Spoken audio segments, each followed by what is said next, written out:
আকাশ নদী পাহাড় ফুল সব চিঠি লেখার খাদ্য। আমার জন্য একটি চিঠি পাঠিয়েছে সে সদ্য।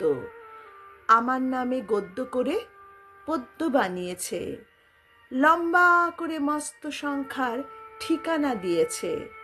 বটগাছের ঝুড়ির মতো রস্যুকারের ল্যাজ, রস্যিকার দীর্ঘিকার জড়াজড়ি করে সে এক মজার সাজ।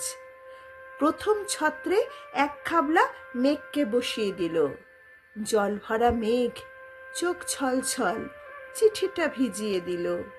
ওকে আমি ছেড়ে দিলাম দূর পাহাড়ের দেশে।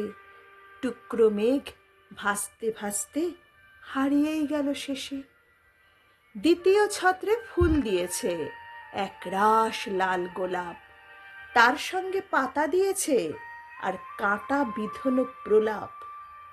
গোলাপগুলো সাজিয়ে রাখলাম কানা ভাঙা ফুলদানি, পাতার আড়ালে ঢেকে রইল কানা অংশটা জানি। প্রলাপগুলো বিঁধল বুকে রক্ত চোখের জলে।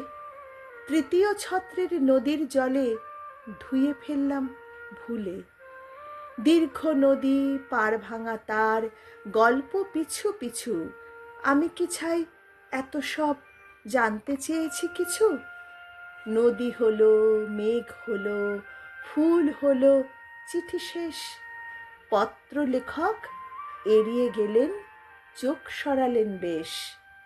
চিঠির খাদ্য পরিবেশনে ত্রুটি নেই কোনো, শুধু চিঠিখানা কোন জীবনে আসবে একটু যেন।